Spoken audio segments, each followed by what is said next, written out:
ಸತ್ಯವೇದ ಗ್ರಂಥ ತಂದಿರುವವರು ನನ್ನೊಟ್ಟಿಗೆ ಇಬ್ರಿಯರಿಗೆ ಬರೆದ ಪತ್ರಿಕೆ 11ನೇ ಅಧ್ಯಾಯ 13ನೇ ವಾಕ್ಯವನ್ನು ಅನಂತರ 16ನೇ ವಾಕ್ಯವನ್ನು ನಾವು ಓದುವಂತರಾಗಿರೋಣ.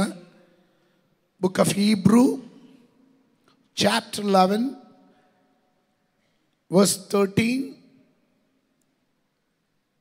and 16. ಇಬ್ರಿಯರಿಗೆ ಬರೆದ ಪತ್ರಿಕೆ 11:13. ಇವರೆಲ್ಲರೂ ವಾಗ್ದಾನದ ಫಲಗಳನ್ನು ಹೊಂದದೆ ಅವುಗಳನ್ನು ದೂರದಿಂದ ನೋಡಿ ಉಲ್ಲಾಸದೊಡನೆ ವಂದಿಸಿ ನಂಬಿಕೆ ಉಳ್ಳವರಾಗಿ ಮೃತರಾದರು. ತಾವು ಭೂಮಿಯ ಮೇಲೆ ಪರದೇಶದವರು ಪ್ರವಾಸಿಗಳು ಆಗಿದ್ದೆವೆಂದು ಒಪ್ಪಿಕೊಂಡರು. 16ನೇ ವಾಕ್ಯ. ಆದರೆ ಅವರು ಪರಲೋಕ ಎಂಬ ಉತ್ತಮ ದೇಶವನ್ನು ಆರೈಸುವವರು ಆದುದರಿಂದ ದೇವರು ಅವರ ದೇವರೆನಿಸಿಕೊಳ್ಳುವುದಕ್ಕೆ ನಾಚಿಕೊಳ್ಳದೆ ಅವರಿಗೋಸ್ಕರ ಪಟ್ಟಣವನ್ನು ಸಿದ್ಧ ಮಾಡಿದನು. ಆದುದರಿಂದ ದೇವರು ಅವರ ದೇವರೆನಿಸಿಕೊಳ್ಳುವುದಕ್ಕೆ ನಾಚಿಕೊಳ್ಳದೆ ಅವರಿಗೋಸ್ಕರ ಪಟ್ಟಣವನ್ನು ಸಿದ್ಧ ಮಾಡಿದನು. ಕೈಗಳನ್ನೆತ್ತಿ ದೇವರಿಗೆ ಮಹಿಮೆ ಕೊಡ್ರಿ. Hallelujah, hallelujah, hallelujah. ಕುಳಿತುಕೊಳ್ಳ್ರಿ. ನಮಗೆಲ್ಲರಿಗೂ ಸುಪರಿಚಿತವಾಗಿರುವಂಥ ಒಂದು ವೇದ ವಾಕ್ಯವನ್ನು ಇವತ್ತಿನ ಚಿಂತೆಗಾಗಿ ನಾವು ಆರಿಸ್ಕೊಂಡಿದ್ದೇವೆ. ನನ್ನ ಸಂದೇಶದ ಪೀಠಿಕೆ ಗ್ರೀಟಿಂಗ್, ವಂದನೆ.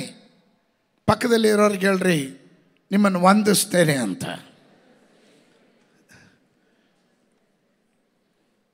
ವಂದನೆ. 3 ಕಾರ್ಯಗಳು ಈ 13 ಮತ್ತು 16ನೇ ವಾಕ್ಯಗಳಲ್ಲಿ ಗಮನಿಸ್ಬೋದು. ಒಂದು, dying in faith. Dying in faith. ಅವರ ನಂಬಿಕೆ ಉಳ್ಳವರಾಗಿ ಮೃತರಾದರು. 2, ಲಿವಿಂಗ್ ಇನ್ ಹೋಪ್. ಈ 2 ವಾಕ್ಯಗಳ ಮಧ್ಯದಲ್ಲಿ ಅವರು ನಿರೀಕ್ಷೆಯಿಂದ ಬದುಕಿದವರು.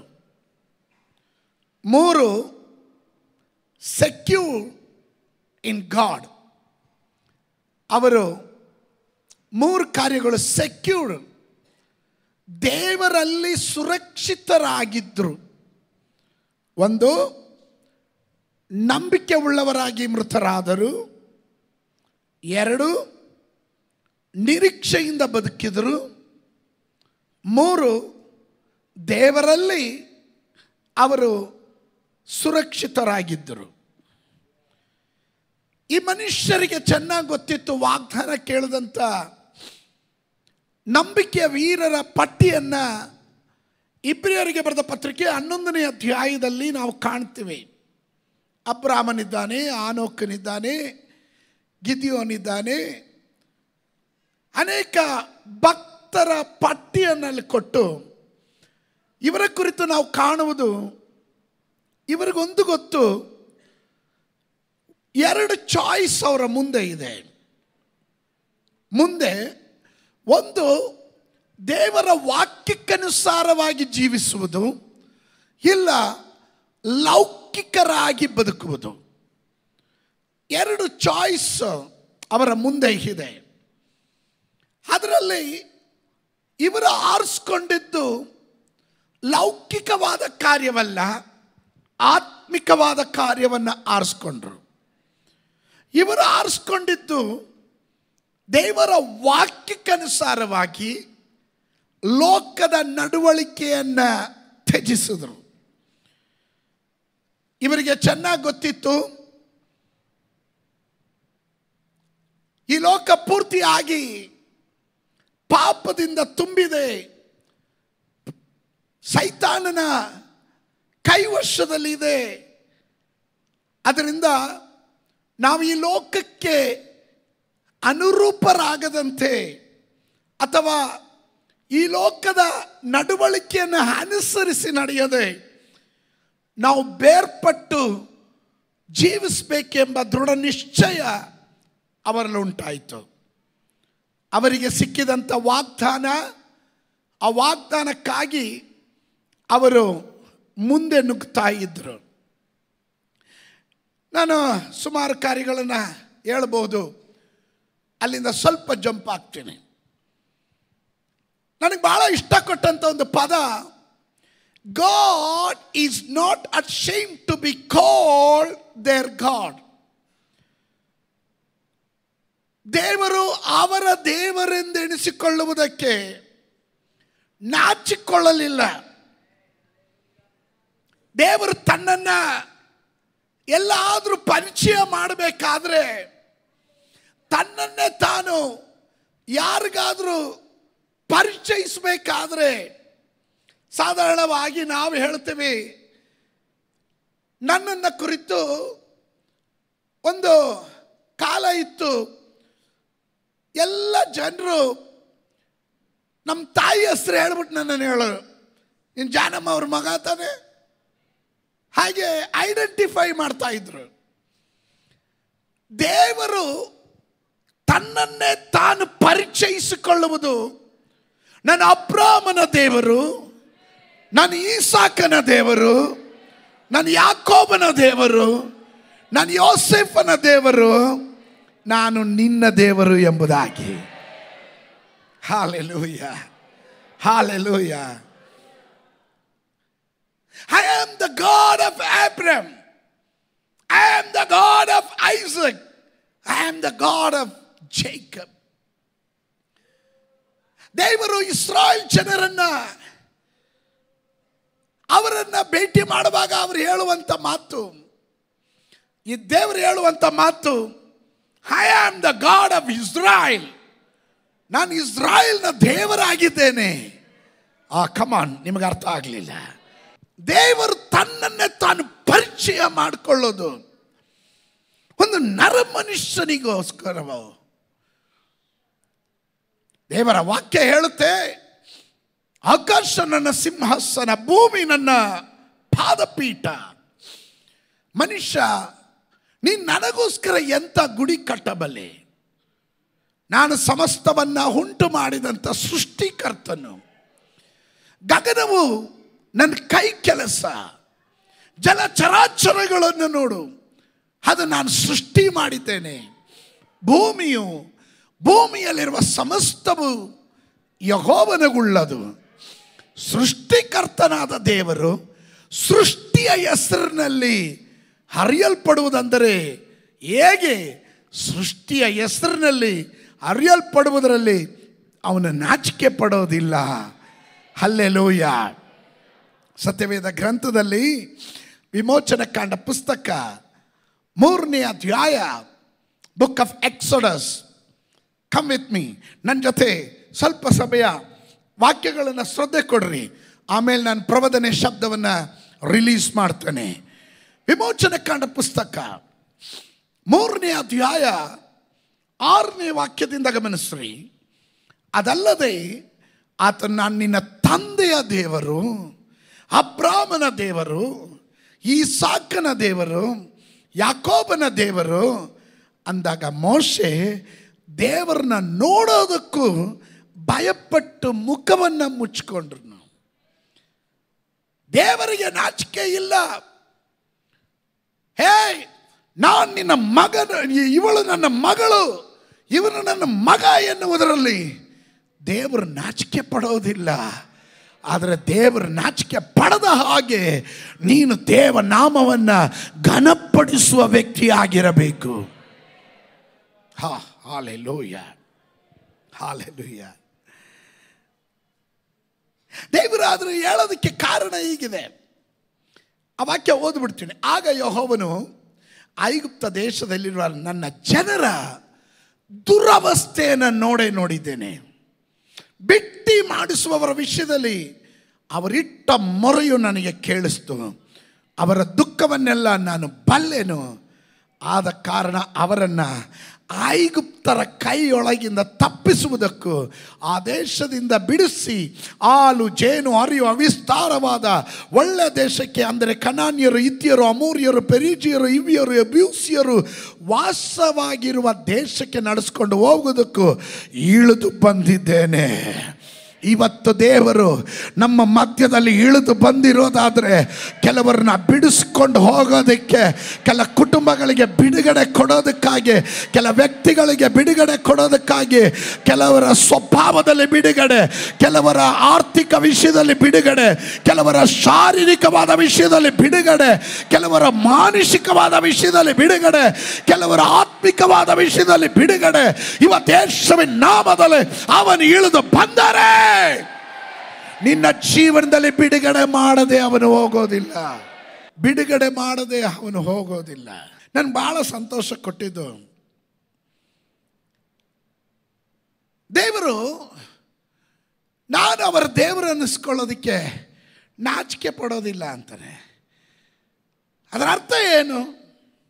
ಅದರ ಅರ್ಥ, ಏ ಶತ್ರುವೇ, ಏ ದುರಾತ್ಮನೇ, ಏ ಸೈತಾನನೇ, ನನ್ನ ಮಕ್ಕಳವರು, ಅವ್ರನ್ನ ಮುಟ್ಟೋದಕ್ಕೆ ನಿನಗೆ ಅನುಮತಿ ಇಲ್ಲ ಎಂಬ ಸಂದೇಶವನ್ನು ಅವನು ರವಾನೆ ಮಾಡ್ತಾ ಇದ್ದಾನೆ. Hallelujah, hallelujah.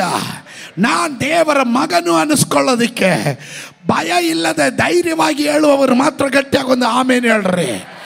ಸಂಕೋಚ ಇಲ್ಲದೆ ಇರೋರು ಆಮೇಲೆ ಹೇಳ್ರಿ. Praise God, praise God, praise God. ದೇವರಿಗೆ ನಾಚಿಕೆ ಇಲ್ಲ.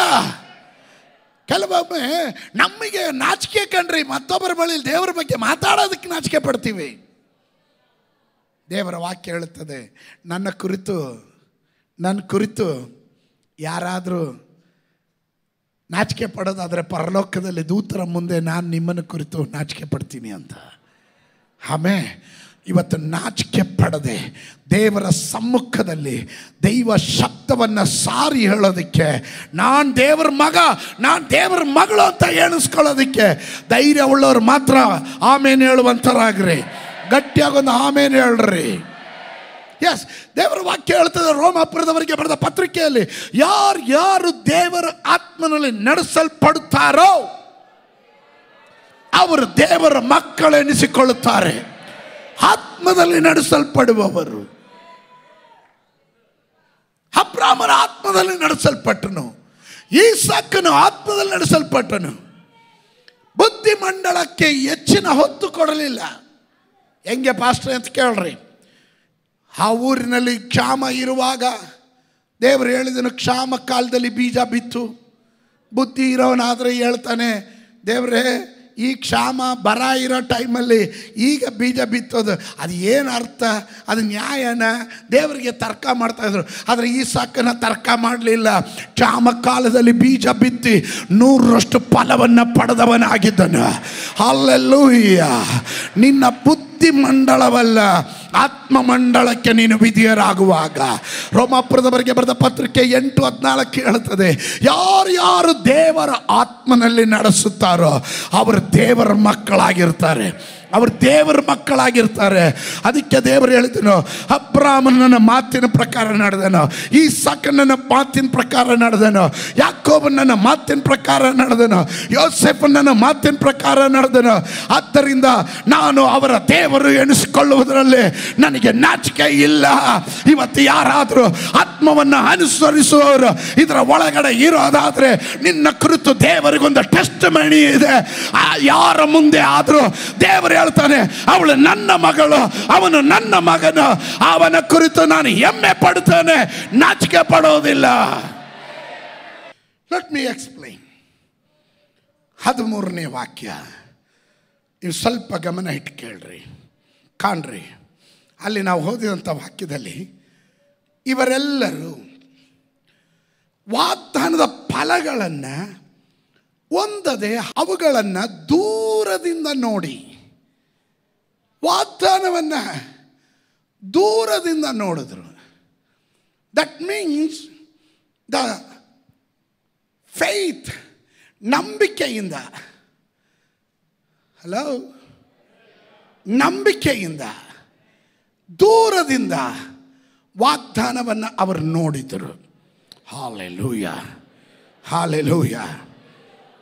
ಅದು ಮಾತ್ರವಲ್ಲ, ಆಂಗ್ಲ ಭಾಷೆಯಲ್ಲಿ ಒಂದು ಪದ ಇದೆ, ಅದನ್ನು ಅಪ್ಪಿಕೊಂಡ್ರು ಅಂತ.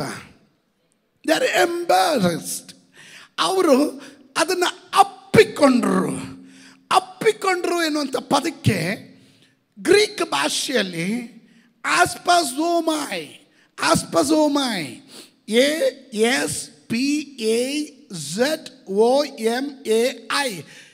ಆಸ್ಪಜೋಮೈ ಅಂದರೆ ಮೀನಿಂಗ್ ದೇ ಸಲ್ಯೂಟೆಡ್ ದ ಪ್ರಾಮಿಸ್ ಅಂತ. ಅವರು ಆ ವಾಗ್ದಾನಕ್ಕೆ ವಂದಿಸಿದರು, ನಮಸ್ಕಾರ ಮಾಡಿದ್ರು, ಸಲ್ಯೂಟ್ ಹೊಡೆದ್ರು. Hallelujah, hallelujah. ಅಪ್ಪಿಕೊಳ್ಳುವುದು ಅಂದರೆ ವಂದಿಸು ಎಂಬುದಾಗಿರುತ್ತದೆ. ಸತ್ಯವೇದ ಗ್ರಂಥದಲ್ಲಿ ಈ ವಂದಿಸು ಎನ್ನುವಂಥ ಪದ, ಸಲ್ಯೂಟ್ ಅನ್ನುವಂಥ ಪದ, ಸಲ್ಯೂಟ್ ಅಂದಾಗ ನಾವೇನು ಮಾಡ್ತೀವಿ, ಮಿಲಿಟ್ರಿ ಸಿಸ್ಟಮ್ ಥರ ಈ ಥರ ಸಲ್ಯೂಟ್ ಹೊಡಿತೀವಿ. ಈ ವೆಸ್ಟ್ರನ್ ಈಸ್ಟರ್ನ್ ಕಲ್ಚರ್ಗಳಲ್ಲಿ, ಅಂದರೆ ಈಸ್ಟರ್ನ್ ಕಲ್ಚರ್ ಅಂದರೆ ಈ ಮಿಡ್ಲ್ ಈಸ್ಟ್ ಆ ಭಾಗದಲ್ಲಿ, ಮಿಡ್ಲ್ ಈಸ್ಟ್ ಕಡೆಗಳಲ್ಲಿ ಎಲ್ಲ ನೀವು ಗಮನಿಸಿದ್ರೆ, ಯಹೂದ್ಯರ ಆ ಕಾಲಘಟ್ಟಗಳಲ್ಲಿ ಅವರು ವಂದಿಸೋದಂದರೆ ಈ ರೀತಿ ಅಲ್ಲ. ಇಲ್ಲ, ನಮ್ಮ ರೀತಿಯಲ್ಲಿ ಹಾಯ್ ಅಂತ ಹೇಳಿ ಹೋಗೋದಿಲ್ಲ, ಅಥವಾ ನಮಸ್ಕಾರ ಕಣ್ರಿ ಅಂತ ಹೇಳ್ಬಿಟ್ಟು ಹೋಗೋದಿಲ್ಲ. ಅವರ ಸ್ಪೆಷಲೇ ಬೇರೆ ಇತ್ತು. ಅವರ ವಿಶೇಷ ಹೇಗಂದರೆ, ಕೆನಿಕಮ್ ಒಬ್ರು ಯಾರಾದ್ರೂ ಓಡ್ ಬನ್ರಿ ಅವರ ವಿಶೇಷ ಹೇಗಿತ್ತು ಅಂದರೆ, ನೋಡ್ರಿ, ಒಬ್ಬರು ಯಾರಾದರೂ ಅವ್ರನ್ನ ವಿಶ್ ಮಾಡಬೇಕಂದ್ರೆ ಅವ್ರ ಭೇಟಿ ಮಾಡಿ ಹೀಗೆ ಕೈ ತೋರಿಸಿ ಅವರು ಫಸ್ಟ್ ಹೇಳ್ತಾರೆ ಸಲಾಂ ವಾಲೇಕುಮ್ ಅಂತಾರೆ. ಶಾಲೋಮ್ ವಾಲೇಕುಮ್. ಈಗ ಅದರ ಅರ್ಥ ಏನಂದರೆ ಹೇಗಿದ್ದೀರಾ, ಹೇಗೆ ಅಂತ. ಅದಾದಮೇಲೆ ಅವರು 1 2 3 ಇದು ವಂದಿಸೋ ರೀತಿ. ಅವರೆಲ್ಲ ಯೋಗಕ್ಷೇಮಗಳನ್ನೆಲ್ಲ ವಿಚಾರಿಸ್ತಾರೆ, ಎಲ್ಲ ರೀತಿಯಲ್ಲೂ. Thank you pastor. ವಿಚಾರಿಸ್ತಾರೆ. ಆದರೆ ಇದರ ಅರ್ಥ ಅವರು ದೂರವಾದದ್ದು, ಕಣ್ಣಿಗೆ ಕಾಣದೇ ಇರುವುದು. ಅವರು ವಾಗ್ದಾನವನ್ನು ಸ್ವಾಧೀನ ಮಾಡಿಕೊಳ್ಳಿಲ್ಲ. ಬಟ್ ಐಸ್ ಆಫ್ ಫೇತ್, ನಮ್ಮ ದೃಷ್ಟಿಯಿಂದ ಅವರು ಅದಕ್ಕೆ ಸಲ್ಯೂಟ್ ಹೊಡೆದ್ರು, ಅಂದರೆ ಅದಕ್ಕೆ ವಂದಿಸಿ ಅದನ್ನು ಅಪ್ಪಿಕೊಂಡ್ರು ಅಂತ. ಇವತ್ತು ದೇವರ ವಾಗ್ದಾನಗಳನ್ನು ಅಪ್ಪಿಕೊಳ್ಳುವ ದೇವ ಮಕ್ಕಳಿಗಾಗಿ ನಾನು ದೇವರಿಗೆ ಸ್ತೋತ್ರ ಮಾಡ್ತೇನೆ. ಇವತ್ತು ನಿನ್ನ ಕಣ್ಣಿಗೆ ಕಾಣ್ತಾ ಇಲ್ಲ, ಇವತ್ತು ಅದನ್ನು ನೋಡ್ತಾ ಇಲ್ಲ, ಇವತ್ತು ಕೇವಲ ಕೇಳ್ತಾ ಇದೆಯಾ. ದೇವರ ವಾಕ್ಯಗಳನ್ನು ಕೇಳುವಾಗ ಅದನ್ನು ಅಪ್ಪಿಕೊಳ್ಳುವವರು ಯಾರಾದರೂ ಇದರ ಒಳಗಡೆ ಇದ್ದರೆ, ಹಾಲೆಲೂಯ, ಅವರಿಗುಳ್ಳ ವಂದನೆಯ ಆಶೀರ್ವಾದ ನಾನು ನಿಮ್ಮೊಟ್ಟಿಗೆ ಮಾತನಾಡಲಿಕ್ಕೆ ಹೋಗ್ತೇನೆ. ವಂದಿಸು, ಗ್ರೀಟ್ ಮಾಡು, ವಂದಿಸು. They saw the promise and they saluted. What do you mean? ಅದರ ಅರ್ಥ ಏನು? ಅರ್ಥ ನನಗೆ ಭಾಳ ಆಶ್ಚರ್ಯ ಆಯಿತು. ಸ್ವಲ್ಪ ಯೋಚನೆ ಮಾಡಿದ್ರೆ, ಯೇಸು ಸ್ವಾಮಿ, ಸಾಧಾರಣವಾಗಿ ಯೇಸು ಸ್ವಾಮಿ ಯಾರಾದರೂ ಕಂಡ್ರೆ ಅವರಿಗೆ ಶಾಲೋಮ್ ಎಂದು ವಂದಿಸು ಅಂತಾರೆ. ಅದರ ಲೂಕನ ಬರೆದ ಸುವಾರ್ತೆ 10ನೇ ಅಧ್ಯಾಯಕ್ಕೆ ಬಂದಾಗ 4 ಮತ್ತು 5ನೇ ವಚನವನ್ನು ಗಮನಿಸ್ರಿ. 4 ಮತ್ತು 5ನೇ ವಚನ, ನೀವು ನನ್ನ ಜೊತೆ ಇದ್ದೀರಾ? ಹಣದ ಚೀಲವನ್ನಾಗಲಿ, ಅಸ್ಬಿಯನ್ನಾಗಲಿ, ಕೆರಗಳನ್ನಾಗಲಿ ತೆಗೆದುಕೊಂಡು ಹೋಗಬೇಡ್ರಿ. ದಾರಿಯಲ್ಲಿ ಯಾರಿಗೂ ವಂದಿಸಬೇಡ್ರಿ. ದಾರಿಯಲ್ಲಿ ಯಾರಿಗೂ ವಂದಿಸಬೇಡ್ರಿ. ದಾರಿಯಲ್ಲಿ ಯಾರಿಗೂ ವಂದಿಸಬೇಡ್ರಿ ಅಂದರೆ ಏನರ್ಥ? ನೀವು ಡೋಂಟ್ ವೇಸ್ಟ್ ಯುವರ್ ಟೈಮ್.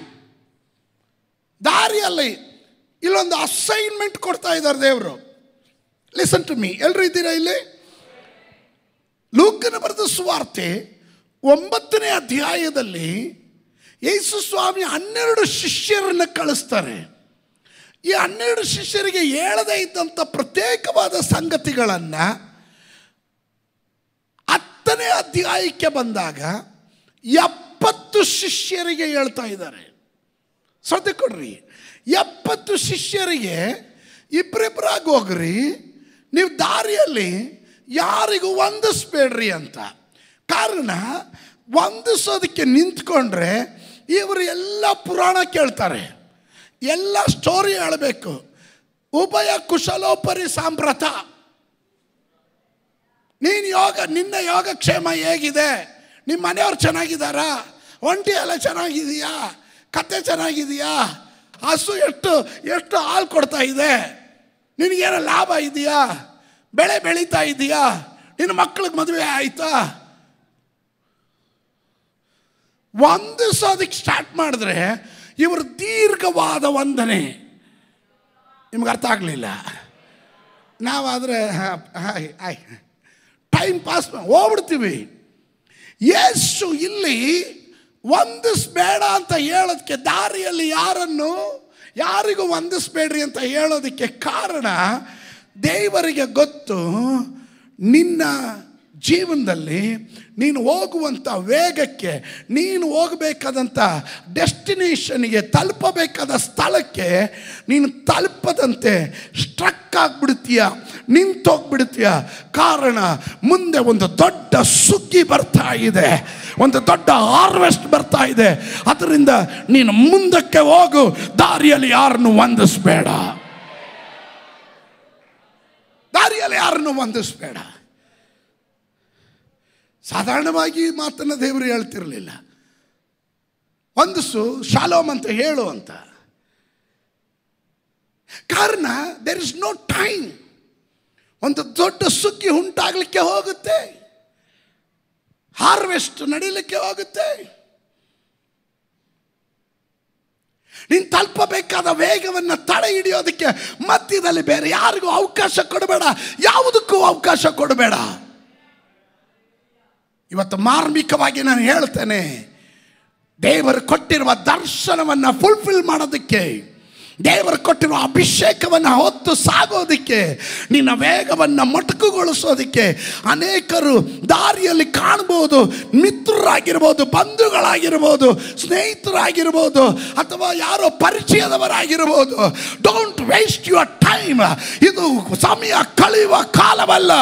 ಮುಂದೆ ಒಂದು ಸುಗ್ಗಿ ಇದೆ, ಮುಂದೆ ಒಂದು ಹಾರ್ವೆಸ್ಟ್ ಇದೆ. Go forward.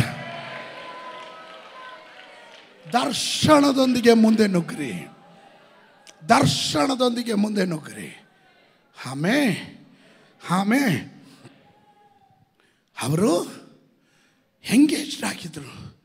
13ನೇ ವಾಕ್ಯ ಅವರ ಕುರಿತು ಹೇಳೋದು, ಇವರೆಲ್ಲರೂ ವಾಗ್ದಾನದ ಫಲಗಳನ್ನು ಹೊಂದದೆ ಅವುಗಳನ್ನು ದೂರದಿಂದ ನೋಡಿ ಉಲ್ಲಾಸದೊಡನೆ ವಂದಿಸಿ ನಂಬಿಕೆ ಉಳ್ಳವರಾಗಿ. 16ನೇ ವಾಕ್ಯ ಹೇಳ್ತದೆ, ಪರಲೋಕ ಎಂಬ ಉತ್ತಮ ದೇಶವನ್ನು ಆರೈಸುವವರು. ಪರಲೋಕ ಎಂಬ ಉತ್ತಮ ದೇಶವನ್ನು ಟೆಂಪ್ರವರಿ ಆದದ್ದಲ್ಲ, ತಾತ್ಕಾಲಿಕವಾದದ್ದಲ್ಲ, ಪರಲೋಕದ ಕುರಿತು ದರ್ಶನ ಉಳ್ಳವರು. ಇದರ ಒಳಗಡೆ ಯಾರಾದರೂ ಪರಲೋಕದ ಕುರಿತು ದರ್ಶನ ಉಳ್ಳವರು ಇದ್ರೆ ಗಟ್ಟಿಯಾಗೊಂದು ಆಮೇಲೆ ಹೇಳ್ರಿ. ಆಮೇಲೆ ವಿಶ್ವಾಸಿಗಳಲ್ಲಿ ಈ ನಡುವೆ ನಂಗೆ ಕಾಣ್ತಾ ಇರೋದೇನು ಗೊತ್ತಾ, ಎಲ್ಲೋ ಅವರ ಕಾರ್ಯ ಕುರಿತು ಅವರು ಮರ್ತೋಗ್ಬಿಟ್ರು.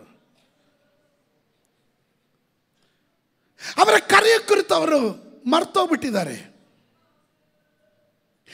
ನಾವು ಪರದೇಶಿಗಳು, ನಮ್ಮ ಪೌರತ್ವ ಇಲ್ಲಲ್ಲ, ನಮ್ಮ ಪೌರತ್ವ ಪರಲೋಕದಲ್ಲಿದೆ. ಮನುಷ್ಯನ ಆಯುಷ್ಕಾಲ 70, ಬಲ ಹೆಚ್ಚಂದ್ರೆ 80. ಕಷ್ಟ ಸಂಕಷ್ಟಗಳೇ ಅದರ ಆಡಂಬರ, ದುಃಖ ಸಂಕಷ್ಟಗಳು ಅದರ ಆಡಂಬರ. ಅದು ಬೇಗನೆ ಗತಿಸಿ ಹೋಗುತ್ತೆ, ನಿನ್ನ ಪ್ರಾಣ ಪಕ್ಷಿ ಹಾರಿ ಹೋಗುತ್ತೆ. ನಿನ್ನ ದೇಹ ಮಣ್ಣಿನಲ್ಲಿ ಹುಳ ತಿನ್ನುತ್ತೆ, ಆದರೆ ನಿನ್ನ ಆತ್ಮಕ್ಕೆ ಮರಣ ಇಲ್ಲ. ಈ ಆತ್ಮ ಎಲ್ಲಿಗೆ ಹೋಗಬೇಕು? ಈ ಆತ್ಮದ ಕುರಿತಾದಂಥ ಚಿಂತೆ ಅನೇಕರಲ್ಲಿ ಇವತ್ತು ಕಾಣೋದಿಲ್ಲ. ತಿನ್ನಬೇಕು, ಕುಡಿಬೇಕು, ಮಜಾ ಮಾಡಬೇಕು, ಆಸ್ತಿ ಮಾಡಬೇಕು, ಹಣ ಮಾಡಬೇಕು, ಲಾವಿಶ್ ಆದ ಲೈಫ್ ಲೀಡ್ ಮಾಡಬೇಕು. ಹೇಗೋ ಒಂದು ಭಾನುವಾರ ಸಭೆಗೆ ಹೋಗಿ ಅಟೆಂಡೆನ್ಸ್ ಹಾಕಿ ಬಂದರೆ ಸಾಕು ಎನ್ನುವಂಥ ಮೂರ್ಖ ಬುದ್ಧಿ ತಲೆ ಒಳಗಡೆ ಶತ್ರು ತುಂಬಿದ್ದಾನೆ. ಆದರೆ ನಂಬಿಕೆಯ ವೀರರು ಹೇಳ್ತಾರೆ, ನಾವು ಪರಲೋಕವನ್ನು ದೃಷ್ಟಿಯಾಗಿಟ್ಕೊಂಡ್ವಿ. ಮೋಶೆಯ ಕುರಿತು ಹೇಳ್ತಾರೆ, ಮೋಶೆ ಐಗುಪ್ತ ದೇಶದ ಸಕಲ ಐಶ್ವರ್ಯಕ್ಕಿಂತಲೂ ದೇವ ಜನರ ಸಂಗಡ ನಿಂದೆಯನ್ನು ಸಹಿಸಿಕೊಳ್ಳುವುದು ಅದು ಸೌಭಾಗ್ಯವೆಂದು ಎಣಿಸಿದನು.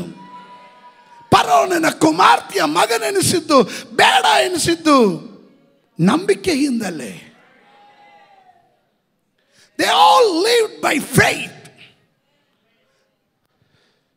ನಾವಿಲ್ಲದೆ ಅವರು ವಾಗ್ದಾನ ಪಡೆಯಕ್ಕಾಗಲ್ಲ. ಹೊಸ ಒಡಂಬಡಿಕೆಯ ವಿಶ್ವಾಸಿಗಳು ನಾವಿಲ್ಲಿಂದ ಎತ್ತಲ್ಪಡದೆ ಅವರಿಗೆ ವಾಗ್ದಾನ ಪೂರ್ತಿ ಆಗಲ್ಲ. ನಾವಿಲ್ಲದೆ ಅವರ ವಾಗ್ದಾನ ನೆರವೇರಲ್ಲ. ವಾಗ್ದಾನ ಕೇಳಿ ಹೊರಟರು. ಅವರೆಲ್ಲರೂ ವಾಗ್ದಾನವನ್ನು ನಂಬಿ ಅದರಲ್ಲೇ ಮೃತರಾದರು. ನಂಬಿಕೆಯಿಂದಲೇ ಮೃತರಾದರು. ಅವರು ಸಾಯುವಾಗಲೂ ಅವ್ರ ನಂಬಿಕೆ ಬಿಡಲಿಲ್ಲ. ಅಲೋ, ಸಾಯುವಾಗಲೂ ಅವ್ರ ನಂಬಿಕೆ ಬಿಡಲಿಲ್ಲ. ಕಾರಣ ಏನು ಗೊತ್ತಾ? ಅವರು ಈ ಲೋಕದ ಮೇಲೆಲ್ಲ ಕಣ್ಣಿಟ್ಟಿದ್ದು ಅವರು ಪರಲೋಕದ ಮೇಲೆ. ಪರಲೋಕದ ಮೇಲೆ ಅವ್ರ ನಂಬಿಕೆಯನ್ನು ಇಟ್ಟಿದ್ರು. ಇವತ್ತು ಎಷ್ಟು ಜನ ಹೇಳ್ತೀರಾ, ನನ್ನ ನೋಟ ಈ ಲೋಕ ಅಲ್ಲ, ಈ ಲೋಕದ ಆಸ್ತಿ ಅಲ್ಲ, ಈ ಲೋಕದ ಸಂಪತ್ತಲ್ಲ, ಈ ಲೋಕದ ಹೆಸರಲ್ಲ, ಪದವಿ ಅಲ್ಲ, ಸ್ಥಾನ ಅಲ್ಲ, ನನ್ನ ನೋಟ ಪರಲೋಕ ರಾಜ್ಯವಾಗಿದೆ. ಆಮೇ ಹಾಡುಗಾರನೇ ಹಾಡ್ತಾನೆ, ಪರಲೋಕವೇ ನಂದೇಶವೇ ಎಂದು ಕಾಣ್ವೆನು. ನಾನು ಯಾವತ್ತು ಕಾಣ್ತೇನೆ. ಭಕ್ತರ ಒಂದು ಪ್ರಾರ್ಥನೆ ಅದಾಗಿತ್ತು. ಇವತ್ತು ಪರಲೋಕದ ಕುರಿತು ಮಾತಾಡೋರೇ ಇಲ್ಲ. ಎಷ್ಟು ಪ್ರಾಸ್ಪರಿಟಿ, ಸಮೃದ್ಧಿ ಸಮೃದ್ಧಿ ಸಮೃದ್ಧಿ, ಆಶೀರ್ವಾದ ಆಶೀರ್ವಾದ ಆಶೀರ್ವಾದ, ಹಣ ಹಣ ಹಣ, ಆರ್ಥಿಕ ಇಕ್ಕಟ್ಟಿಂದ ಬಿಡುಗಡೆ ಬಿಡುಗಡೆ ಬಿಡುಗಡೆ. ಕೆನೈ ನಾನು ನಿಮ್ಮ ಹತ್ರ ಕೇಳಲೆ, ಅವರು ವಾಗ್ದಾನ ನೆರವೇರಿಲ್ಲ. ಅಬ್ರಾಹ್ಮನ್ ಕಾಯ್ತಾ ಇದ್ದಾರೆ, ಈಸಾಕ್ ಕಾಯ್ತಾ ಇದ್ದಾರೆ, ಯೋಸೆಫ್ ಕಾಯ್ತಾ ಇದ್ದಾರೆ, ದಾನಿಯಲ್ ಕಾಯ್ತಾ ಇದ್ದಾನೆ, ದಾವೀದನ ಕಾಯ್ತಾ ಇದ್ದಾನೆ, ಪೌಲನ ಕಾಯ್ತಾ ಇದ್ದಾನೆ, ಪೇತ್ರನ ಕಾಯ್ತಾ ಇದ್ದಾನೆ. ಕಾರಣ ಏನು? ನಾನು ನೀನು ಇಲ್ಲದೆ ಆ ವಾಗ್ದಾನ ನೆರವೇರೋದಿಲ್ಲ. ಆ ವಾಗ್ದಾನ ನೆರವೇರಬೇಕಾದ್ರೆ ನಿನ್ನ ಅವಶ್ಯಕತೆ ಇದೆ. ಆಮೇಲೆ ಅದರ ಅರ್ಥ ಏನು ಪಾಸ್ಟ್ರೆ ಅಂತ ಕೇಳ್ತೀರಾ? ದೇವರ ವಾಕ್ಯ ಬಹಳ ಸ್ಪಷ್ಟವಾಗಿ ಹೇಳುತ್ತದೆ. ಹೊಸ ಒಡಂಬಡಿಕೆಯಲ್ಲಿ ಯೇಸು ಕ್ರಿಸ್ತನ ರಕ್ತದಿಂದ ವಿಮೋಚಿಸಲ್ಪಟ್ಟವರು, ಅಂದರೆ ಕ್ರಿಸ್ತನಲ್ಲಿ ಸತ್ತವರು ಮೊದಲು ಎದ್ದು ಬರುತ್ತಾರೆ. ಯಾವಾಗ? ಕರ್ತನು ತಾನು ಆಜ್ಞಾ ಘೋಷದೊಡನೆಯೋ, ಪ್ರಧಾನ ದೂತನ ಶಬ್ದದೊಡನೆಯೋ, ತುತ್ತೂರಿ ಧ್ವನಿಯೊಡನೆಯೋ ಮೇಘಾರೂಢನಾಗಿ ಇಳಿದು ಬರುವಾಗ ಕ್ರಿಸ್ತನಲ್ಲಿ ಸತ್ತವರು, ಅಂದರೆ ಯೇಸು ಕ್ರಿಸ್ತನನ್ನ ಸ್ವಂತ ರಕ್ಷಕನಾಗಿ ಅಂಗೀಕರಿಸಿ ಕ್ರಿಸ್ತಿಯ ನಂಬಿಕೆಯಲ್ಲಿ ಬದುಕಿ ಸತ್ತವರನ್ನ ಮೊದಲು ಅವರು ಎಬ್ಬಿಸ್ತಾನೆ. ಮೊದಲು ಎಬ್ಬಿಸ್ತಾನೆ.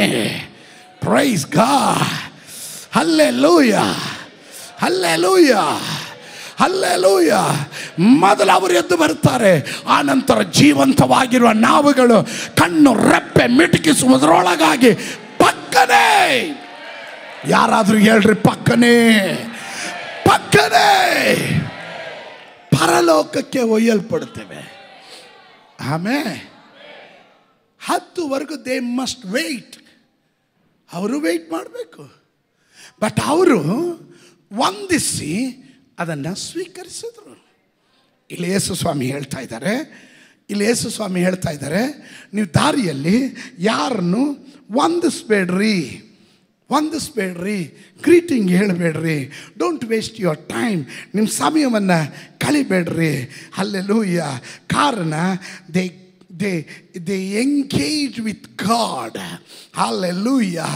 ಅವರು ದೇವರ ಸಂಗಡ ಅವರು ಎಂಗೇಜ್ ಆಗಿದ್ದರು, ನಿಶ್ಚಿತರಾಗಿದ್ದರು. ಹೊಸ ಒಡಂಬಡಿಕೆಯ ಕುರಿತು ದೇವರ ವಾಕ್ಯ ಹೇಳುತ್ತದೆ, ಒಬ್ಬನೇ ಮದಲಿಂಗನಾದ, ಹಲ್ಲೆಲೂಯ, ಮದಲಿಂಗನಾದ ಕ್ರಿಸ್ತನಿಗೆ ಸಭೆ ಎಂಬ ಮದಲಗಿತ್ತಿಯನ್ನು ಅವನು ವಿವಾಹ ನಿಶ್ಚಯ ಮಾಡಿದ್ದಾನೆ. You are engage brother, you are engage sister. ನೀನು ನಾನು ಎಂಗೇಜ್ ಆಗಿದ್ದೇವೆ. ಏತಕ್ಕೋಸ್ಕರ? ಹಲ್ಲೆಲೂಯ, ಆತನ ವಾಗ್ದಾನವನ್ನು ನೆರವೇರಿಸುವ ಆ ರಾಜ್ಯವನ್ನು ಪ್ರವೇಶಿಸುವುದಕ್ಕೆ ದೇವರು ನನ್ನನ್ನು ಒಂದು ಮಿಷನ್ ಆಗಿ ಒಂದು ಒಂದು ಒಂದು ಒಂದು ಉದ್ದೇಶಕ್ಕಾಗಿ ಈ ಭೂಮಿಯಲ್ಲಿ ಇಟ್ಟಿದ್ದಾನೆ ಎಂಬ ಗ್ರಹಿಕೆ ನನ್ನಲ್ಲಿ ಆಳವಾಗಿರಬೇಕು. ಅದನ್ನು ಮರೆಯಂಗಿಲ್ಲ. ಇದ್ದೀರಾ ನೀವು ನನ್ನ ಜೊತೆ? ಅರ್ಥ ಆಗ್ತಾ ಇದೆಯಾ? ಆಮೇನ್. Let me explain. ನಾನು ನಿಮಗೆ ವರ್ಣಿಸ್ತೇನೆ. ಅದರಿಂದಲೇ ಅವರ ಕುರಿತು ದೇವರು, ನಾನು ಅವರ ದೇವರು ಎಂಬುದರಲ್ಲಿ ನಾಚಿಕೆ ಪಡಲಿಲ್ಲ. Because they are engaged. ಅವರು ಬೇರೆ ಯಾವುದಕ್ಕೂ ಒತ್ತು ಕೊಡಲಿಲ್ಲ. ಹಲೋ, ನೀವು ಸ್ತೋತ್ರ ಹೇಳ್ರಿ. ಅಯ್ಯೋ, ನಾವು ಎಲ್ಲದಕ್ಕೂ ಒತ್ತು ಕೊಟ್ಟುಬಿಟ್ಟು ದೇವರಿಗೆ ಒತ್ತು ಕೊಡಲ್ಲ. ಸ್ತೋತ್ರ. ಎಲ್ಲದಕ್ಕೂ ಸಮಯ ಕೊಡ್ತೀವಿ. ತಿನ್ನೋದಕ್ಕೆ ಸಮಯ ಇದೆ, ದುಡಿಯೋದಕ್ಕೆ ಸಮಯ ಇದೆ, ಸ್ನೇಹಿತರ ಜೊತೆ ಹೋಗೋದಕ್ಕೆ ಸಮಯ ಇದೆ, ಟಿ ವಿ ನೋಡೋದಕ್ಕೆ ಸಮಯ ಇದೆ, ಪ್ರಾರ್ಥನೆಗೆ ಸಮಯ ಇಲ್ಲ, ಆರಾಧನೆಗೆ ಸಮಯ ಇಲ್ಲ, ದೇವರ ಆಲಯಕ್ಕೆ ಬರೋದಕ್ಕೆ ಸಮಯ ಇಲ್ಲ, ದೇವರ ವಾಕ್ಯ ಕೇಳೋದಕ್ಕೆ ಸಮಯ ಇಲ್ಲ. ಹಲ್ಲೆಲೂಯ. ನಿನ್ನ ಕುರಿತು ದೇವರಿಗೆ ಅವಮಾನ ಇದೆ.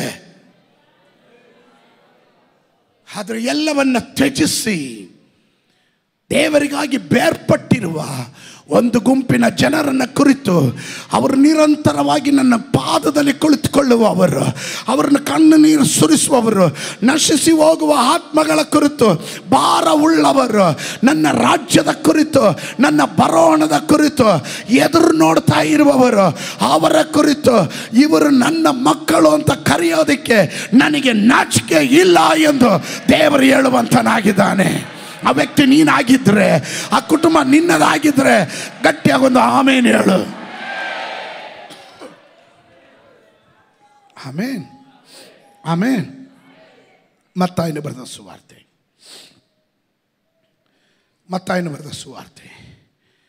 10ನೇ ಅಧ್ಯಾಯ 12ನೇ ವಾಕ್ಯ. ಆ ಮನೆ ಒಳಕ್ಕೆ ಹೋಗುವಾಗ ಶುಭವಾಗಲಿ ಅನ್ರಿ. ಆ ಮನೆ ಒಳಗೆ ಹೋಗುವಾಗ ಶುಭವಾಗಲಿ ಅನ್ನಿರಿ.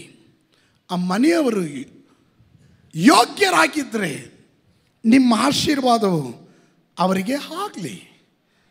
ಅಯೋಗ್ಯರಾಗಿದ್ದರೆ ನಿಮ್ಮ ಆಶೀರ್ವಾದವು ನಿಮ್ಮ ಹಿಂದಕ್ಕೆ ಬರಲಿ.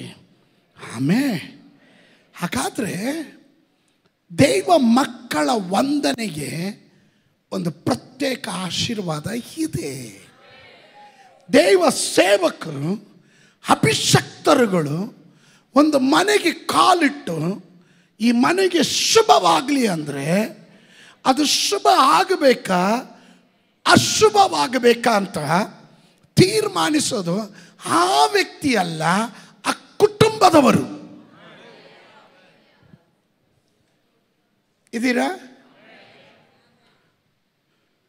ನಮ್ಮಲ್ಲಿ ಬರೋಂಥ ಒಂದು ತೊಂದರೆ ಏನು ಗೊತ್ತಾ? ಮಾಡೋದಲ್ಲ ಅನಾಚಾರ, ಮನೆ ಮುಂದೆ ಬೃಂದಾವನ ಅಂದಂಗೆ. ಮಾಡೋದಲ್ಲ ನಾಚಿಕೆಗೆಟ್ಟ ಕೆಲಸ. ಆಮೇಲೆ ಊರಲ್ಲಿರೋ ಎಲ್ಲ ಪಾಸ್ಟರ್ಗಳನ್ನ ಕರೆಸಿ ಪ್ರಾರ್ಥನೆ ಮಾಡೋದು. ಸ್ವಂತ ಸಭೆಯ ಪಾಸ್ಟರ್ನ ಕರೆಸಲ್ಲ, ಊರಲ್ಲಿರೋ ಎಲ್ಲ ಪಾಸ್ಟರ್ನ ಕರೆಸ್ಬಿಟ್ಟು ಸ್ತೋತ್ರ ಪ್ರಾರ್ಥನೆ ಮಾಡಿ ಅಂತ. ಪಾಪ ಅವ್ರಿಗೇನು ಗೊತ್ತು? ಅವ್ರು ಬಂದು ಸ್ತೋತ್ರ ಹೇಳಿ ಪ್ರಾರ್ಥನೆ ಮಾಡಿ ನೀನು ಕೊಡೋ ಕಾಣಿಕೆ ತಗೊಂಡು ಸ್ತೋತ್ರ ಹೇಳಿ ಹೋಗ್ತಾರೆ.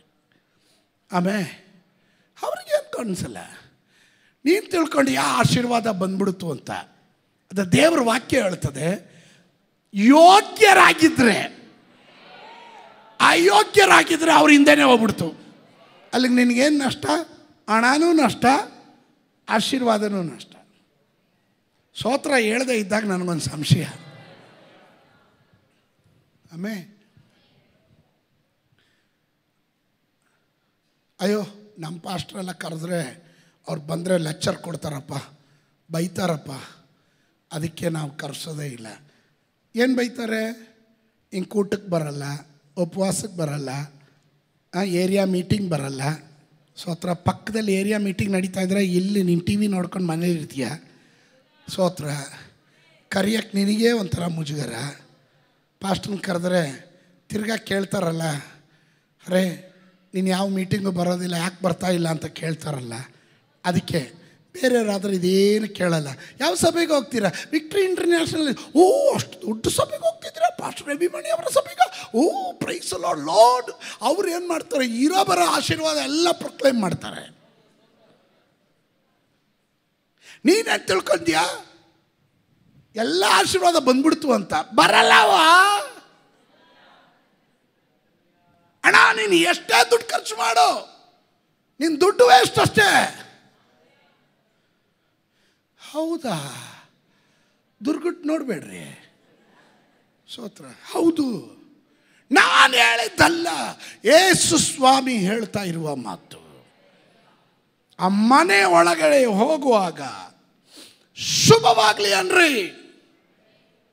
ಆ ಮನೆಯವರು ಯೋಗ್ಯರಾಗಿದ್ದರೆ, ಪಾಯಿಂಟ್ ಟು ಬಿ ನೋಟೆಡ್, ಆ ಮನೆಯವರು ಯೋಗ್ಯರಾಗಿದ್ದರೆ ನಿಮ್ಮ ಆಶೀರ್ವಾದವು ಅವರಿಗೆ ಆಗಲಿ.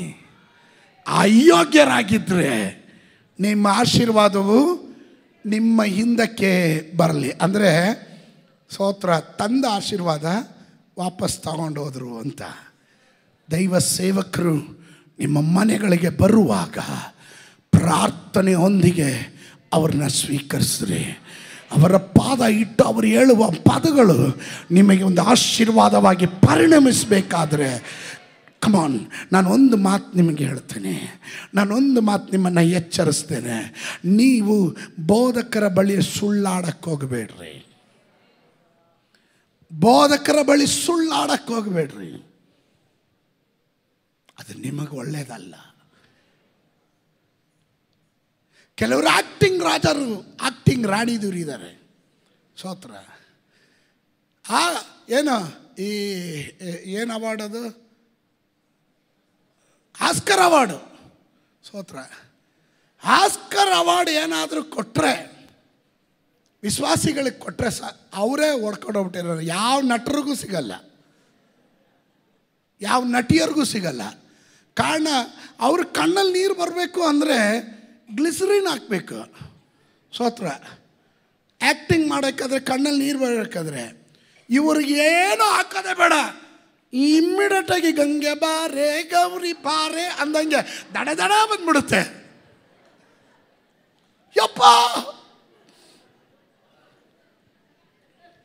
ಮೊನ್ನೆ ಒಂದು ಫ್ಯಾಮಿಲಿ ಹತ್ರ ಮಾತಾಡ್ತಿದ್ದೆ ನಾನು. ನನಗೆ ಚೆನ್ನಾಗಿ ಗೊತ್ತು, ಗಂಡ ಹೆಂಡತಿ ಇಬ್ಬರು ಇದ್ದಾರೆ. ಇವಳು ಹೆಂಡತಿ ಸುಳ್ಳು ಹೇಳ್ತಾ ಇದ್ದಾಳೆ ಅಂತಲೂ ಗೊತ್ತು, ನಾಟಕ ಮಾಡ್ತಿದ್ದಾಳೆ ಅಂತ ಗೊತ್ತು ನನಗೆ. ಸತ್ತಿಗೆ ತಲೆ ಮೇಲೆ ಒಡೆದಂಗೆ ಸುಳ್ಳು ಹೇಳ್ತಾ ಇದ್ದಾಳೆ ಅಂತಲೂ ಗೊತ್ತು. ಆದರೆ ಇವಳು ಹೇಳೋ ಒಂದೊಂದು ಪದಕ್ಕೂ ಕಣ್ಣಲ್ಲಿ ಹರಿಯೋ ನೀರು ನೋಡಿದ್ರೆ ಪಾ, ಎದುರಿಗಿರುವ ಪಾಸ್ಟ್ರ್ ಕರ್ಗಿ ಮಂಜಾಗಿ ಹೋಗ್ಬಿಡ್ಬೇಕು, ನಂಬಿಬಿಡ್ಬೇಕು. Hello, let me explain. ನೀನು ಏನೇ ನಾಟಕ ಮಾಡು, ಎಷ್ಟೇ ಆಕ್ಟಿಂಗ್ ಮಾಡು, ನಿನ್ನ ಆಶೀರ್ವಾದ ನೀನು ಚಪ್ಪಡಿ ಎಳ್ಕೊತಾ ಇದೀಯ, ಚಪ್ಪಡಿ ಎಳ್ಕೊತಾ ಇದೀಯ. ಆಮೇ ಇದ್ದೀರಾ ನೀವು ನನ್ನ ಜೊತೆ? ಯಾರಿಗಾದ್ರೂ ಬೇಜಾರಾಗ್ತಾ ಇದೆಯಾ? ಬೇಜಾರಾದರೆ ಎಫೆಕ್ಟ್ ಆಗ್ತಾ ಇದೆ ಅಂತ ಅರ್ಥ. ಬೇಜಾರು ಮಾಡಿಕೊಂಡ್ರೆ ಸಂತೋಷನೇ ನನಗೆ, ಯಾಕಂದ್ರೆ ಆಗಬೇಕು.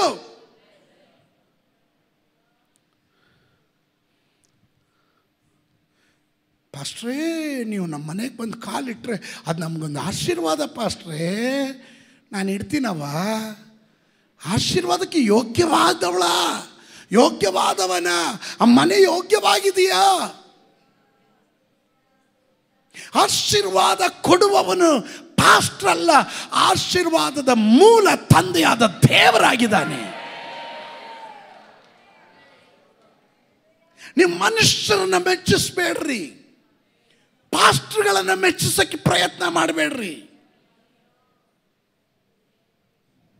ದೇವರ ಮುಂದೆ ನಿಮ್ಮ ನಡತೆ, ನಿಮ್ಮ ಸ್ವಭಾವ, ನಿಮ್ಮ ಗುಣಗಳು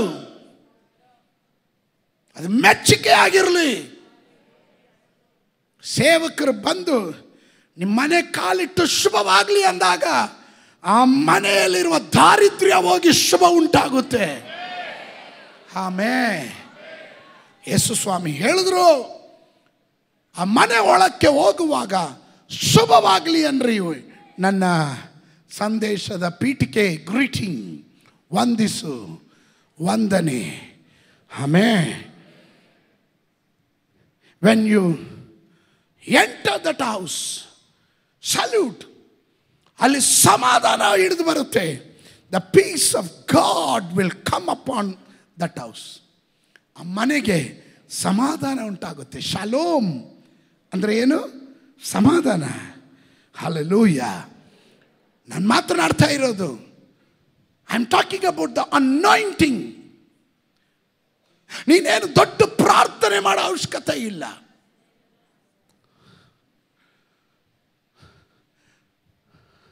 ದೊಡ್ಡ ದೊಡ್ಡ ಉದ್ದನೆಯ ಪ್ರಾರ್ಥನೆಯ ಮಾತುಗಳು ಹೇಳೋ ಅವಶ್ಯಕತೆ ಇಲ್ಲ. ದೊಡ್ಡ ಪ್ರಸಂಗದ ಅವಶ್ಯಕತೆ ಇಲ್ಲ. ನೀನು ಮನೆಗೆ ಹೋಗಿ, ಯೋಗ್ಯವಾಗಿರುವ ಮನೆ ಆದರೆ ನೀನು ಕಾಲಿಟ್ರೆ ಸಾಕು, ಆ ಮನೆಗೆ ಸಮಾಧಾನ. Hallelujah. It is a mighty anointing. Hallelujah. ಇದೊಂಥರ ಅಭಿಷೇಕ. ಇವತ್ತು ಇದರ ಒಳಗಡೆ ಇರುವವರು, ನೀವು ಒಬ್ಬೊಬ್ಬರು ಈ ಅಭಿಷೇಕವನ್ನು ಕ್ಯಾರಿ ಮಾಡುವವರಾಗಿರಬೇಕು. ಕೆಲವರು ಎಲ್ಲಾದರೂ ಮನೆ ಕಾಲಿಟ್ರೆ ಆ ಮನೆಯನ್ನು ಹಾಳು ಮಾಡಕ್ಕೆ ಬಿಡ್ತಾರೆ, ಸಮಾಧಾನ ಕೆಡಿಸಕ್ಕೆ ಬಿಡ್ತಾರೆ. ಹಲೋ, ಚೆನ್ನಾಗಿತ್ತು ರೀ ಸಂಸಾರ, ಚೆನ್ನಾಗಿ ನಡೀತಾ ಇತ್ತು, ಒಳ್ಳೆ ಕುಟುಂಬ ರೀ ನಮ್ಮದು, ಎಷ್ಟು ಅನ್ಯೋನ್ಯವಾಗಿದ್ವಿ ಗೊತ್ತಾ. ಸೋತ್ರ ಅವ್ರು ಬಂದು ನಮ್ಮ ಮನೆ ಕಾಲಿಟ್ಟರು, ಎಲ್ಲ ಸಮಾಧಾನ ಹಾಳಾಗೋಯ್ತು. ಕೇಳಿಲ್ವಾ ನೀವು? ಕೇಳಿಲ್ವಾ? ಹಲೋ, ಕೇಳಿಲ್ವ ಈ ಪದಗಳನ್ನು? ಆದರೆ ಇದರ ಒಳಗಡೆ ಇರುವ ದೈವ ಮಕ್ಕಳು ನಿಮ್ಮ ಕುರಿತು ಲೋಕದ ಜನ ಹೇಳಬೇಕು, ಅವರು ನಮ್ಮ ಮನೆಗೆ ಕಾಲಿಟ್ಟಿದ್ದು ದೊಡ್ಡ ಆಶೀರ್ವಾದವಾಯಿತು. ಇವತ್ತು ಯೇಸುವಿನ ನಾಮದಲ್ಲಿ ಎಷ್ಟು ಜನ ಹೇಳ್ತೀರಾ, ಇಂಥ ಒಂದು ಅಭಿಷೇಕ ನನ್ನ ಮೇಲೆ ಬರಲಿಕ್ಕರ್ತಾನೆ. ನಾನು ಹೋಗುವ ಮನೆ, ನಾನು ಹೋಗುವ ಆಫೀಸು, ನಾನು ಕಾಲಿಡುವ ಪಟ್ಟಣ, ನಾನು ಮಾಡುವ ಸೇವೆ ಮಾಡುವ ಪ್ರತಿಯೊಂದು ಸ್ಥಳಗಳಲ್ಲೂ, ನನ್ನ ಪಾದ ಇಡುವ ಸ್ಥಳಗಳಲ್ಲಿ ಈ ಅಭಿಷೇಕ ನನಗೆ ಬೇಕು ಎನ್ನುವವರು ಒಂದು ನಿಮಿಷ ಕರಗಳನ್ನು ತಟ್ಟಿ ಅನ್ಯ ಭಾಷೆಗಳಲ್ಲಿ ದೇವರ ಬಳಿಯಲ್ಲಿ ಕೇಳ್ರಿ.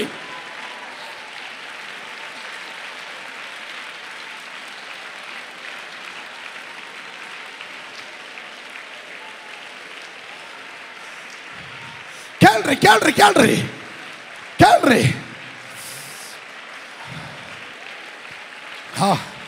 ಶಬಲ ಬರಗಡ ಗಲ್ಕ ಶಂಧಲಾದನ ಅಬ್ದಜಾನ ವೈಡಪ್ರಭನ ಅರ್ಕದಗನಾದನ ಕುಟುಂಬಗಳನ್ನು ಒಡೆಯುವುದು, ಸಮಾಧಾನ ನಾಶ ಮಾಡುವುದು, ಕಣ್ಣು ನೀರು ತರೋದು, ಜಗಳ ತರೋದು, ಭಿನ್ನತೆ ತರೋದು, ಅದು ದುರಾತ್ಮನಾಗಿದ್ದಾನೆ, ದುರಾತ್ಮನ ಶಕ್ತಿಗಳು. ಆದರೆ ಅಭಿಷಕ್ತರ ಕಾಲಿಡುವ ಮನೆಗಳಲ್ಲಿ ಸಮಾಧಾನ ಉಂಟಾಗುತ್ತೆ, ಸಂತೋಷ ಉಂಟಾಗುತ್ತೆ, ಬಿಡುಗಡೆಗಳು ಉಂಟಾಗುತ್ತದೆ. ಇವತ್ತು ಯೇಸುವಿನ ನಾಮದಲ್ಲಿ ನೀನು ಲೋಕಕ್ಕೆ ಸಮಾಧಾನ ಕೊಡುವವರು, ನೀವು ಲೋಕದಲ್ಲಿ ಅಭಿಷಕ್ತರಾಗಿರುವವರು. ನಾನು ಹೇಳೋದು ನಿಮ್ಗೆ ಅರ್ಥ ಆಗ್ತಾ ಇದೆಯಾ? ಕೆಲ ಮನೆಗಳಿಗೆ ಸೊಸೆದಿರು ಬಂದ್ರೆ ಆ ಮನೆಯ ಸಮಾಧಾನ ಹಾಳಾಯ್ತು ಅಂತಾರೆ. ಕೆಲ ಮನೆಗಳಿಗೆ ಹಳೆಯಂದಿರು ಬಂದ್ರೆ ಆ ಮನೆ ಸಮಾಧಾನ ಹಾಳಾಯ್ತು ಅಂತಾರೆ. ನಿನ್ನ ಕುರಿತು ಆ ಮಾತು ಹೇಳಬಾರದು. ಕಮ್ ಆನ್, ನಿನ್ನ ಕುರಿತು ಆ ಮಾತು ಹೇಳಬಾರದು. ನೀನು ಹೋಗುವ ಮನೆಗೆ ನೀನು ಆಶೀರ್ವಾದವಾಗಿರಬೇಕು.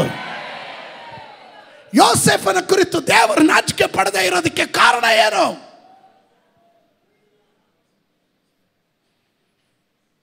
ಅವನು ಹೋಗಿದ್ದ ಸ್ಥಳದಲ್ಲೆಲ್ಲ ಯಜಮಾನನಿಗೆ ಆಶೀರ್ವಾದವಾಗಿದ್ದನು. ಆಮೆನ್. ಯಾವ ರೀತಿಯಲ್ಲಿ ಈ ಅಭಿಷೇಕದಲ್ಲಿ ನಾನು ನಡೀಲಿಕ್ಕೆ ಸಾಧ್ಯ? ಯಾರಿಗಾದರೂ ಆಸಕ್ತಿ ಇದೆಯಾ? ನನಗೆ ಈ ಅಭಿಷೇಕದಲ್ಲಿ ನಡಿಬೇಕಾದ್ರೆ ನಾನು ಏನು ಮಾಡಬೇಕು? How can I walk in that kind of anointing? How can I operate in it? ಇದನ್ನು ನಾನು ಯಾವ ರೀತಿಯಲ್ಲಿ, ಈ ಅಭಿಷೇಕವನ್ನು ನಾನು ಯಾವ ರೀತಿಯಲ್ಲಿ ಉಪಯೋಗಿಸಲಿಕ್ಕೆ ಸಾಧ್ಯ? ಸತ್ಯವೇದ ಗ್ರಂಥದಲ್ಲಿ ನಾನು ನಿಮ್ಮಲ್ಲಿ ಒಂದೆರಡು ಭಾಗವನ್ನು ಮುಟ್ಲಿಕ್ಕೆ ಲೆಟ್ ಮೀ ಜಸ್ಟ್ ಒಂದು ಟಚ್ ಮಾಡಿಬಿಡ್ತೀನಿ. ಲೂಕನ ಬರೆದ ಸುವಾರ್ತೆ ಬುಕ್ ಸೆಂಟ್ ಲೂಕ್ ಚಾಪ್ಟರ್ 1 ಅದರ 28 ಮತ್ತು 29ನೇ ವಾಕ್ಯ.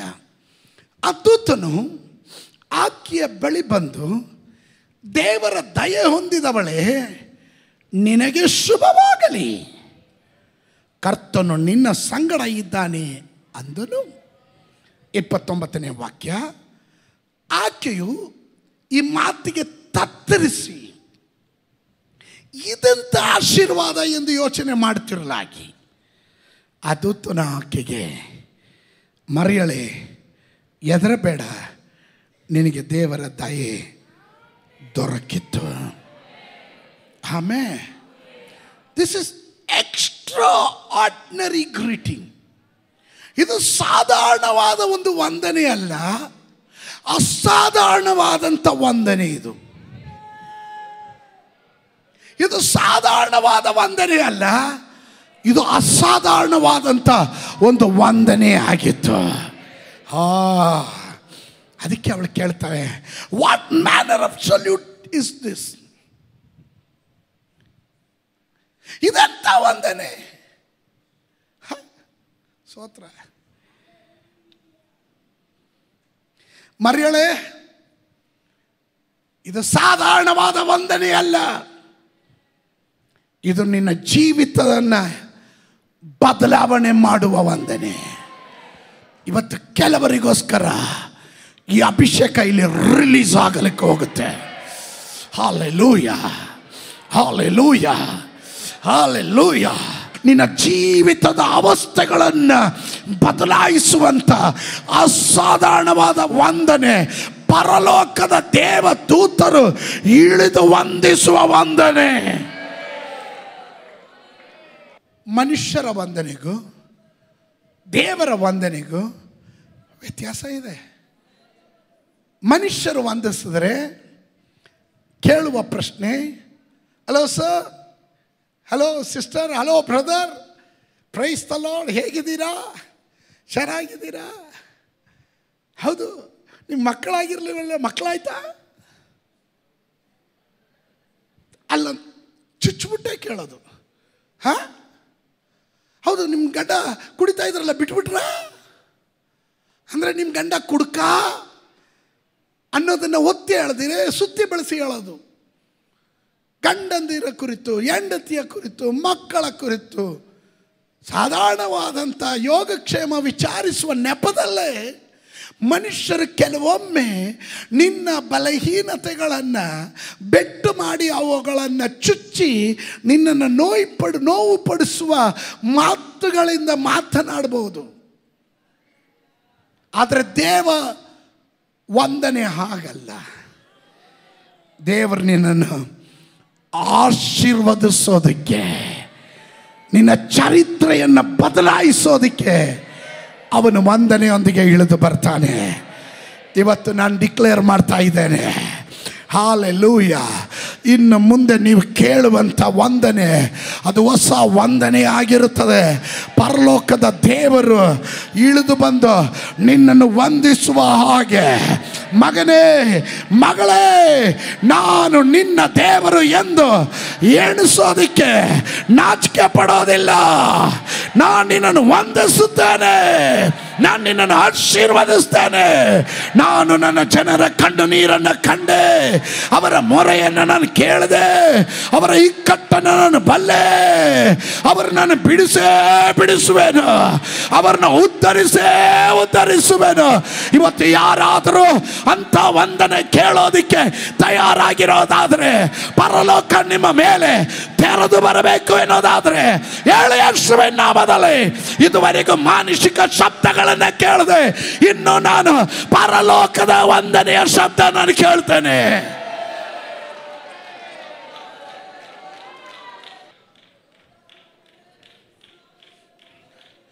ನೀವು ಕೇಳಲಿಕ್ಕೆ ಹೋಗುವಂಥದ್ದು ಸಾಧಾರಣವಾದ ವಂದನೆ ಅಲ್ಲ. ಪರಲೋಕದ ದೇವರು ನಿನ್ನ ಜೀವನದ ಚರಿತ್ರೆಯನ್ನು ಬದಲಾಯಿಸುವ ಅಸಾಧ್ಯವಾದ ಕಾರ್ಯಗಳನ್ನು ನಿನಗೆ ಹೇಳಿ ಅವನು ವಂದಿಸ್ತಾನೆ. ಹೇ ಕಮಾನ್, ನಿನ್ನ ಬುದ್ಧಿ ಮಂಡಳಕ್ಕೆ ಎಟಕದೇ ಇರುವ ರೀತಿಯಲ್ಲಿ, ನಿನ್ನ ಚಿಂತೆಗೆ ಎಟಕದೇ ಇರುವ ರೀತಿಯಲ್ಲಿ ಸಂಭವಿಸುತ್ತದ ಅಂದರೆ ಗೊತ್ತಿಲ್ಲ ಅಂತ ಹೇಳತಕ್ಕಂತೆ, ಇದು ನಡೆಯುತ್ತದ ಎಂದು ನೀನೇ ಆಶ್ಚರ್ಯ ಪಡತಕ್ಕಂತೆ ಕೆಲವೊಂದು ವಂದನೆಗಳು ಇವತ್ತು ನೀನು ಕೇಳಕ್ಕೆ ಹೋಗ್ತೀಯ. ಈ ದಿವಸಗಳು ನೀನು ಕೇಳಕ್ಕೆ ಹೋಗ್ತೀಯ. ಕಮಾನ್ ಸಂಬಡಿ, ಯಾರಾದರೂ ಹೇಳ್ರಿ, ಯೇಸುವಿನ ನಾಮದಲ್ಲಿ ಪರಲೋಕದ ಶಬ್ದಕ್ಕೆ ನನ್ನ ಕಿವಿಯನ್ನು ನಾನು ತೆರೆದಿಡುತ್ತೇನೆ.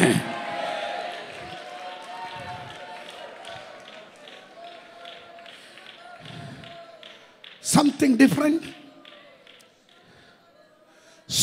ಡಿಫ್ರೆಂಟ್. ಪಕ್ಕದಲ್ಲಿರೋರಿಗೆ ಕೈ ಕೊಟ್ಟು ಹೇಳ್ರಿ, ಸಮಥಿಂಗ್ ಡಿಫ್ರೆಂಟ್. ಏನೋ ವ್ಯತ್ಯಾಸಕರವಾದದ್ದು, ಸಮಥಿಂಗ್ ಎಕ್ಸ್ಟ್ರಾರ್ಡಿನರಿ. ಯಾರಾದರೂ ಹೇಳ್ರಿ, ಕೈ ಕೊಟ್ಟು ಹೇಳ್ರಿ, ಪಕ್ಕದಲ್ಲಿರೋರು ಕೈ ಕೊಟ್ಟು ಹೇಳ್ರಿ, ಹಲ್ಲೆಲೂಯ. ಏನೋ ಅಸಾಧಾರಣವಾದ ಕಾರ್ಯ, ಏನೋ ವಿಶೇಷವಾದ ಕಾರ್ಯ ದೇವರು ನನ್ನ ಜೀವನದಲ್ಲಿ ಮಾಡಕ್ಕೆ ಹೋಗ್ತಾ ಇದ್ದಾನೆ.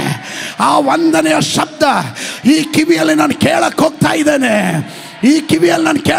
ಇದ್ದೇನೆ. ದೂತರು ನನಗೋಸ್ಕರ ಇಳಿತಾ ಇದ್ದಾರೆ. ಹಲ್ಲೆಲೂಯ.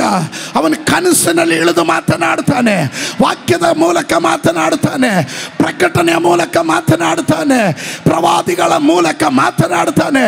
ನಿನ್ನ ಕಿವಿಗೆ ಆ ಶಬ್ದವನ್ನು ಹೊತ್ತು ತರುತ್ತಾನೆ. ಹಲ್ಲೆಲೂಯ.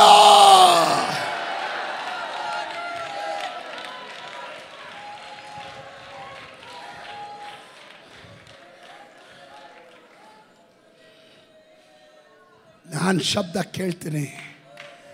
ಕರ್ನಾಟಕದಲ್ಲಿ ಈ ಸಭೆ ಆಶೀರ್ವದಿಸಲ್ಪಟ್ಟ ಸಭೆ ಎಂದು ಪರಲೋಕದಿಂದ ದೇವರು ವಂದಿಸಿ ಹೇಳುವ, ಯಾರಿಗೂ ಇಲ್ಲದೇ ಇರುವ ಹೋರಾಟ, ಯಾರಿಗೂ ಇಲ್ಲದೇ ಇರುವ ನಿಂದೆ, ಯಾರಿಗೂ ಇಲ್ಲದೇ ಇರುವ ಅಪಮಾನ, ಯಾರಿಗೂ ಇಲ್ಲದೇ ಇರುವಂಥ ಅಸೂಯೆ, ಯಾರಿಗೂ ಇಲ್ಲದೇ ಇರುವ ಹೊಟ್ಟೆ ಕಿಚ್ಚು, ಈ ಸಭೆಗೆ ವಿರುದ್ಧವಾಗಿ ಏನೆಲ್ಲ ಶತ್ರು ಕುತಂತ್ರಗಳನ್ನು ಎಬ್ಬಿಸಿಬಿಟ್ರು.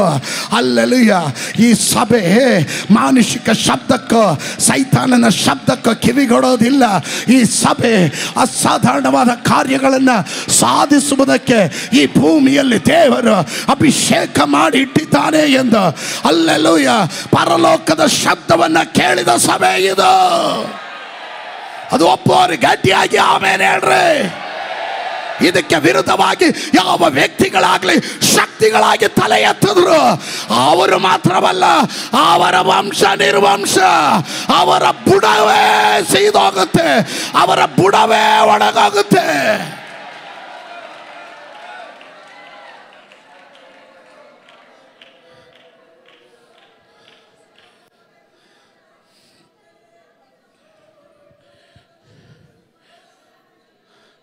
ಲೋಕದಲ್ಲಿ ಯಾರೆಲ್ಲ ನಿಮ್ಮನ್ನು ವಂದಿಸಿದ್ರು ಸಿಗದೇ ಇರುವ ಸಮಾಧಾನ, ಆಗದೇ ಇರುವ, ಸಿಗದೇ ಇರುವ ಸಂತೋಷ, ಸಿಗದೇ ಇರುವ ಆನಂದ ನಿಮ್ಮ ಜೀವಿತದಲ್ಲಿ ದೇವರು ನಿಮಗಾಗಿ ಮಾಡ್ತಾನೆ. ದೇವರು ನಿಮಗಾಗಿ ಮಾಡ್ತಾನೆ. ನೀವು ಅದನ್ನು ಕಾಣ್ತೀರಾ, ನೀವು ಅದನ್ನು ಅನುಭವಿಸ್ತೀರಾ. ಎಷ್ಟು ಜನ ನಂಬಿಕೆ ಕಣ್ಣುಗಳಿಂದ ಅದನ್ನು ನೋಡ್ತೀರಾ? ಎಷ್ಟು ಜನ ಹೇಳ್ತೀರಾ ಹಲ್ಲೆಲೂಯಾ? ಆ ಶಬ್ದ ನಾನು ಕೇಳ್ತೇನೆ, ಆ ವಂದನೆಯ ಶಬ್ದ, ಆ ಗ್ರೀಟಿಂಗ್ ಶಬ್ದ, ಹಲ್ಲೆಲೂಯಾ, ಅದನ್ನು ನಾನು ಅಪ್ಪಿಕೊಳ್ತೇನೆ, ನಾನು ಅದನ್ನು ಅಪ್ಪಿಕೊಳ್ತೇನೆ, ನಾನು ಅದನ್ನು ಅಪ್ಪಿಕೊಳ್ತೇನೆ, ನಂಬಿಕೆಯಿಂದ ಅದನ್ನು ಅಪ್ಪಿಕೊಳ್ತೇನೆ. ಇವತ್ತು ನನ್ನ ಕಣ್ಣಿನ ಮುಂದೆ ಪರಿಸ್ಥಿತಿಗಳು ಎಲ್ಲ ಹದಗೆಟ್ಟಿರೋದು, ಪರಿಸ್ಥಿತಿಗಳೆಲ್ಲ ನನಗೆ ವಿರುದ್ಧವಾಗಿರಬಹುದು, ಇದು ಯಾವುದು ನಡೆಯುವ ಸೂಚನೆ ಸಹ ಕಾಣದೇ ಇರಬಹುದು. ಆದರೆ ನನಗೆ ಒಂದು ಗೊತ್ತು, ದೇವರ ಪ್ರವದನೆ ಶಬ್ದಗಳನ್ನು ನಾನು ಅಪ್ಪಿಕೊಳ್ಳುತ್ತೇನೆ, ಅದು ನೆರವೇರುತ್ತೆ, ಅದು ನನಗೆ ಸಮಾಧಾನ ತರುತ್ತೆ, ಅದು ನನಗೆ ಆನಂದ ತರುತ್ತೆ, ಅದು ನನ್ನ ಜೀವನದಲ್ಲಿ ವಿಶೇಷವಾದ ಕಾರ್ಯವನ್ನು ಮಾಡುತ್ತೆ, ನನ್ನ ಚರಿತ್ರೆಯನ್ನು ಬದಲಾಯಿಸುತ್ತದೆ ಎಂದು ನಂಬುವವರು ಯಾರಾದರೂ ಇದರ ಒಳಗಡೆ ಇದ್ರೆ